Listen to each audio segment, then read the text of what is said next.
स्वागत है तुम लोगों का क्लास 12 का चैप्टर द थर्ड लेवल पे। एक ऐसी कहानी जो बात करता है टाइम ट्रेवल के बारे में। बट इससे पहले इस स्टोरी के कैरेक्टर्स के बारे में जानते हैं। पहला और मेन कैरेक्टर जिसका नाम है चार्ली। अब चार्ली का उम्र था 31 ईयर्स और ये रहता था न्यूयॉर्क सिटी पे। फिर दूसरा कैरेक्टर था चार्ली का वाइफ जिसका नाम था लुइसा। और तीसरा कैरेक्टर था चार्ली का दोस्त जिसका नाम था सैम। बाय प्रोफेशन ये एक साइकेट्रिस्ट था, दिमाग का डॉक्टर यार। अब इसके अलावा ऑथर का नाम मुझे तुम बताओगे। अगर नहीं बता रहे भाई साहब अपने क्रश से रिजेक्ट होने के लिए तैयार हो जाना, बाबा बंगाली का श्राप लग जाएगा। अगर नहीं चाहते ऐसा तो कमेंट्स पे ऑथर का नाम जल्दी जाके बताओ। हम बढ़ते हैं स्टोरी की ओर।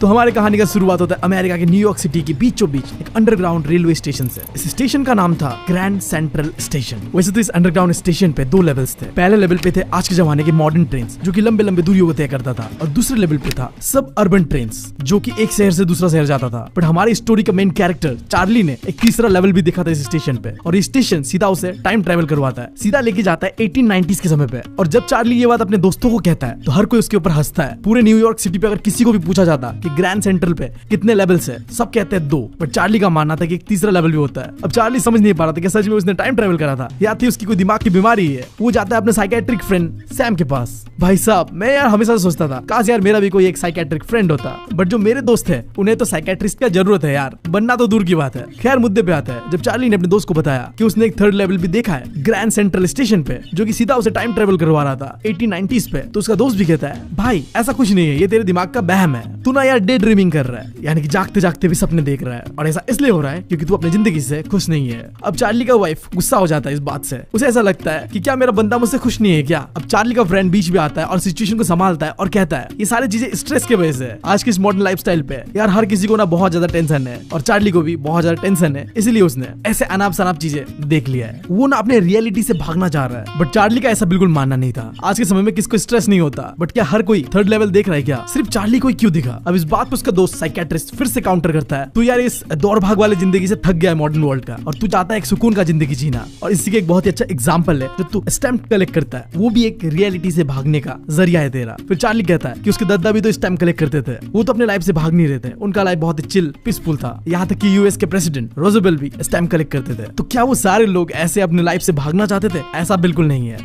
अब स्टोरी में आगे बढ़ने से पहले एक चीज जान लो, चार्ली इस स्टोरी का ऑथर या राइटर नहीं है, चार्ली नरेटर है जो हमें कहानी बता रहा होता है। तो अब चार्ली आगे में बताता है कि उसने कैसे अनजाने में ही थर्ड लेवल को ग्रैंड सेंट्रल स्टेशन पे ढूंढा। गर्मी का मौसम था, लेट नाइट वो ऑफिस पे काम कर रहा होता है, एंड छुट्टी होने के बाद वो बहुत ही हड़बड़ी में था घर जाने के लिए, तो बस नहीं पकड़ के ग्रैंड सेंट्रल स्टेशन का सबवे के लिए दौड़ता है। अब चार्ली को समझ नहीं आ रहा था कि उस दिन उसके साथ ऐसा क्यों हुआ। वो तो एक बहुत ही आम ऑर्डिनरी सा 31 ईयर्स ओल्ड मैन है जो अपने काम से काम रखता है। उस दिन भी वो वॉक करते हुए लोगों के बीच से अपने घर के लिए जा रहा था। उसके आसपास जितने लोग थे उसने भी उनकी तरह कपड़े पहने हुए थे। हमारा भाई एक टोपी पहना हुआ था और एक सूट पहना हुआ था, और जितने भी लोग उसके आसपास से गुजर रहे थे ना उन्होंने भी एग्जैक्टली इसी तरीके का कुछ कपड़ा पहना हुआ था। उस समय चार्ली किसी चीज से भाग नहीं रहा था, वो तो बस जल्द से जल्द अपने प्यारे बीवी के पास जाना चाहता था। भाई की अपने बीवी के लिए प्यार देख रहे हो, खैर वो तो होता ही है, अब मेरी नहीं है तो मैं समझ नहीं पा रहा बस। तो चार्ली सीढ़ियों से उतरकर ग्रैंड सेंट्रल स्टेशन का फर्स्ट लेवल पे पहुंचता है। फर्स्ट लेवल पे बड़े बड़े मॉडर्न ट्रेन थे जो कि लंबे डिस्टेंसेस ट्रैवल करने के लिए बना हुआ था, एंड देन वो फिर और सीढ़ियों से नीचे नामता है और पहुंचता है सेकंड लेवल पे। अब सेकंड लेवल पे था सबअर्बन ट्रेन जो कि एक सिटी से दूसरे सिटी जाता था। फिर जब चार्ली थोड़ा और आगे जाता है उसे दिखता है एक आर्च टाइप का अजीब सा डोरवे, और उस बंदे को पता नहीं क्या चुल उठता है, ये सीधा ट्रेन नहीं लेके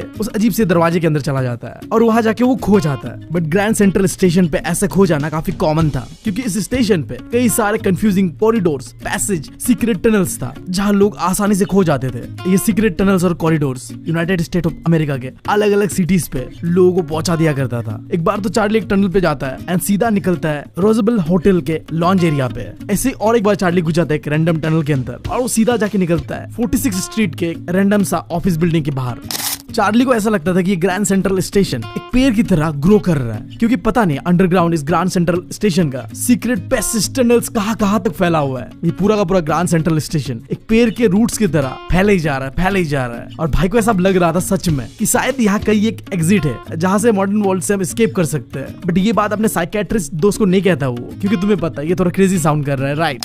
जिस कॉरिडोर से चार्ली चल के जा रहा था वो पहले लेफ्ट की ओर मुड़ता है एंड देन वो नीचे जा रहा होता है। चार्ली को लग रहा था कि वो गलत टनल पे आ चुका है, बट फिर भी वो चलता रहता है। उस पूरे टनल के अंदर पे एक इंसान नहीं था, पूरा सन्नाटे से भरा हुआ था। वो कुछ अगर सुनाई दे रहा था चार्ली को तो अपने ही पैरों का आवाज, बट सडनली उसे सुनाई देता है कुछ लोगों का बात करने वाला आवाज, जिससे वो समझ जाता है कि आगे पक्का एक ओपन स्पेस है जहाँ फाइनली ये टनल जाके खत्म होगा। फिर चार्ली उस टनल पे साफ लेफ्ट टर्न लेता है एंड सीढ़ियों से नीचे उतरने के बाद वो फाइनली पहुंच जाता है 3rd लेवल पर। फर्स्ट टाइम देख के तो चार्ली को यही लग रहा था कि शायद ये 2nd लेवल ही है, बट जब वो ध्यान से देखता है तो वहाँ के रूम्स छोटे छोटे थे और काफी कम टिकट विंडोज और रेलवे गेट्स था, और जो इन्फॉर्मेशन बूथ था ना वो लकड़ी से बना हुआ था और काफी ओल्ड फैशन था। उस इन्फॉर्मेशन बूथ पे एक इंसान था जिसने ग्रीन कलर के आई शेड्स पहने हुए थे और लंबे काले स्लीव्स प्रोटेक्टर पहने हुए थे। अब ये जो फैशन था ना ये 1890s का था। फिर वो देखता है कि उसके आसपास के लाइट्स ना फ्लिकर कर रहा है, क्योंकि वो इलेक्ट्रिसिटी से नहीं चल रहा था, गैस लैंप था वो। तुम समझ लो लालटेन यार, जमाने में जब हम इस्तेमाल करते थे। कमेंट्स में बताओ क्या तुमने कभी लालटेन देखा या इस्तेमाल करा है? डेफिनेटली अगर तुम गाँव से हो तो तुमने करा ही होगा या फिर देखा ही होगा। अगर मेरा बात बताओ तो मैंने तो अपने बचपन में लालटेन से पढ़ाई भी करी है। खैर ये सारी चीजें देख के चार्ली को ऐसा लगता है कि चार्ली 1890s पे आ गया है। वो बगल में देखता है कि एक इंसान अपने पॉकेट से गोल्ड पॉकेट वॉच निकालकर उसे चेक कर रहा है। उस इंसान ने डर्बी हेड पहने हुए थे और लंबे ब्लैक 4 बटन वाले सूट पहना हुआ था और उसके बड़े बड़े मूछे थे। इनफैक्ट सिर्फ उसके ही नहीं, उस रेलवे स्टेशन पे जितने लोग थे ना उन सबके बड़े बड़े मूछे थे। चार्ली ने अपनी जिंदगी में कभी इतने सारे मूछों वाले इंसान नहीं देखे थे जितना वो आज देख रहा था। सबने यार अपने अपने स्टाइल के फैंसी मूछे बनाए थे, क्योंकि तुम्हें पता है पहले समय में यार मूछों का बहुत ट्रेंड हुआ करता था, जो कि अब वापस आ रहा है। तुम बताओ मुझे, अगर तुम लौंडे हो तुम्हारा बियर्ड आना शुरू हुआ है कि नहीं हुआ है? फ्यूचर में क्या तुम भी कबीर सिंह बनना चाहते हो? कमेंट्स में जरूर बताना। फिर चार्ली देखते एक औरत को जो अभी अभी बस ट्रेन से उतर रही होती है। उस औरत ने लेग ऑफ मटन स्लिप का एक ड्रेस पहना हुआ था जो कि 1890s में बड़ा फेमस था। बट देखो यार नाम से लग रहा है कि ये ड्रेस कम और खाने वाला सामान ज्यादा होगा, मतलब मटन का टांग पता नहीं।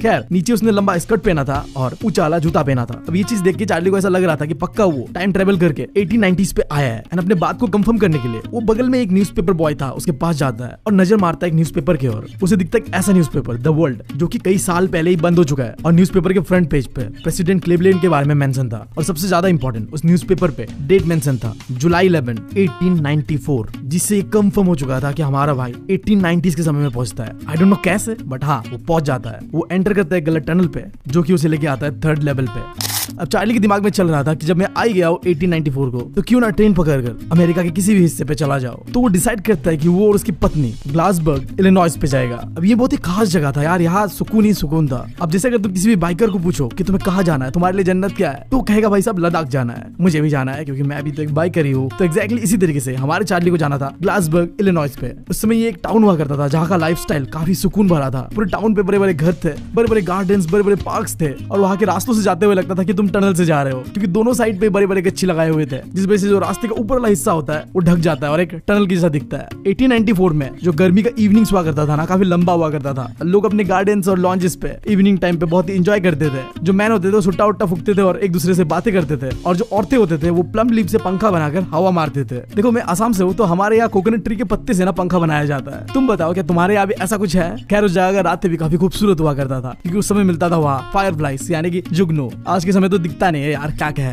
गैल्सबर्ग उस समय बहुत ही पीसफुल जगह हुआ करता था, और जो समय पे चार्ली पहुंचा था ना वो वर्ल्ड वॉर 1 होने से 20 साल पहले का समय था और वर्ल्ड वॉर 2 होने से 40 साल पहले का समय था। सो चार्ली काफी एक्साइटेड था इस जगह में जाने के लिए। वो टिकट काउंटर पे जाता है और 2 टिकट मांगता है। उस टिकट काउंटर में बैठा हुआ क्लर्क चार्ली को देखकर बहुत ज्यादा शॉक हो जाता है, क्योंकि उसने ऐसा फैंसी हैट नहीं देखा था जैसा चार्ली ने आज पहना हुआ था। और जब चार्ली टिकट का पैसा दे रहा होता है ना तो बंदा देख के और घबरा जाता है। वो चार्ली को कहता है कि तू मुझे ठगने की कोशिश कर रहा है क्या? अगर तू सोच भी रहा है ऐसा तो ऐसा नहीं होने वाला। फिर वो उस जमाने के पैसे को दिखाते हुए कहता है कि तुम्हारे पैसे नहीं चलेंगे भाई, ऐसे पैसे लेके आओ। अब ये सीन होने के बाद चार्ली भाई का तो पूरा फट गया था। वो डर रहा था कहीं ये क्लर्क पुलिस को ना कंप्लेंट कर दे, और भाई जेल चाहे आज का हो या उस जमाने का हो, जेल जेल ही होता है। वो सीधा दुम दबा के भागता है 3rd लेवल से और बैक टू प्रेजेंट पे आ जाता है। बट ये अब चार्ली हार तो नहीं मानने वाला था। उसने डिसाइड कर लिया था कि वो पैसे जमा करेगा और दोबारा वापस जाएगा, टाइम ट्रेवल करेगा। तो अगले दिन लंच आवर के बाद वो बैंक पे जाता है और $300 निकालता है अपने बैंक से, जिसे वो कन्वर्ट करवाता है पुराने करेंसी पे, जिसके उसे मिलता है $200 से भी कम।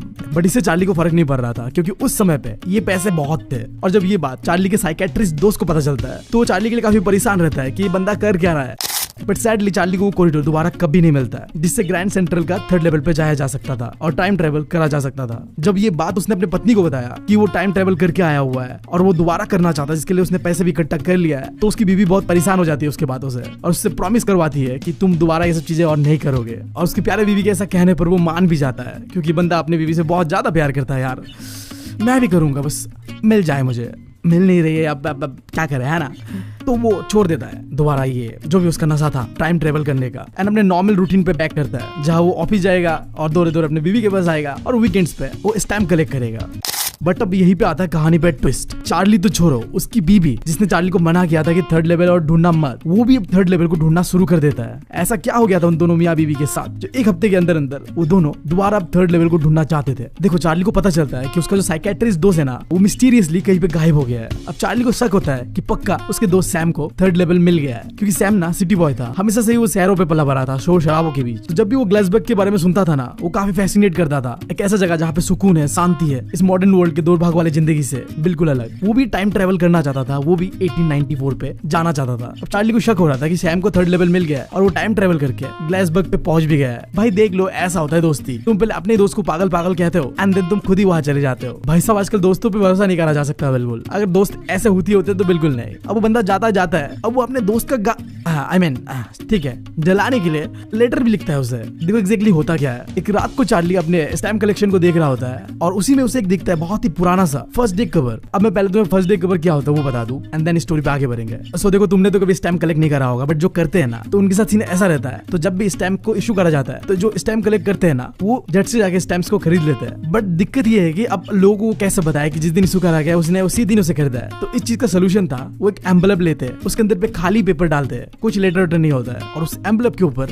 अपने स्टैम्प को चिपका के अपने आप को मेल कर देते हैं। अब इससे वो डेट वाला जो प्रूफ है वो मिल जाता है पोस्ट ऑफिस से, क्योंकि पोस्ट ऑफिस वाले वहाँ पे डेट मेंशन कर देता है कि ये लेटर इस दिन पोस्ट करा गया था। तो ये जो एम्बलप है ना, जिसके ऊपर स्टैम्प लगा होता है और डेट होता है, उसी को कहते हैं फर्स्ट डे कवर। कोई भी इंसान फर्स्ट डे कवर का लेटर जो होता है अंदर उसे खोल के नहीं देखता है, क्योंकि मैंने बताया वो ब्लैंक लेटर होता है। बट जिस रात चार्ली को वो पुराना सा फर्स्ट डे कवर मिला था ना, उस कवर पे जो डेट था ना, वो देख के चार्ली शॉक हो जाता है। जुलाई 1894। किसी ने ये लेटर ग्लासबर्ग से चार्ली के ग्रैंडफादर को इतने साल पहले दिया था। बट अब चार्ली सोच पे पड़ जाता है कि ये लेटर मैंने आज तक तो कभी देखा नहीं, ये आया कैसे। उस लेटर पे 6 सेंट का एक स्टैम्प था, जहाँ पे यूएस प्रेसिडेंट गारफील्ड का फोटो भी लगा हुआ था। अब हमारा भाई चार्ली क्यूरियस होता है कि किसने आज से इतने साल पहले चार्ली के ग्रैंडफादर को ये लेटर पोस्ट किया था, वो भी ग्लासबर्ग से। तो अपने अंदर के सवाल जवाब को मिटाने के लिए वो लेटर को खोल देता है और वहाँ मिलता है उसे एक लेटर सैम के द्वारा दिया हुआ। लेटर के राइट साइड में एड्रेस दिया हुआ था, गैल्सबर्ग इलिनॉइस, जुलाई 1894। चार्ली का नाम भी था। उसका दोस्त इस लेटर पे कह रहा होता है कि जब तुमने बताया कि थर्ड लेवल भी है जिसे टाइम ट्रेवल करा जा सकता है, तो मैं चाहता था, मैं विश कर रहा था कि हाँ ये सच हो जाए, एंड देन मैंने ये चीज मान भी लिया। तुम सही थे चार्ली, थर्ड लेवल होता है और मुझे वो मिल भी गया है। और अब सैम 2 हफ्ते से गैल्सबर्ग में है, फुल एंजॉय कर रहा है और किसी सड़क पे वो पियानो सुन रहा है, लोगों को गाते हुए सुन रहा है, और वो ये भी बताता है कि उसे इनवाइट करा गया है नींबू पानी पीने के लिए। भाई साहब कैसा दोस्त है यार। खैर वो आखिर में चार्ली और लुइसा को कहता है कि तुम लोग भी आ जाओ यार, जब तक तुम लोगों को थर्ड लेवल नहीं मिलता मैं तुम लोग का इंतजार कर रहा हूँ यहाँ पे।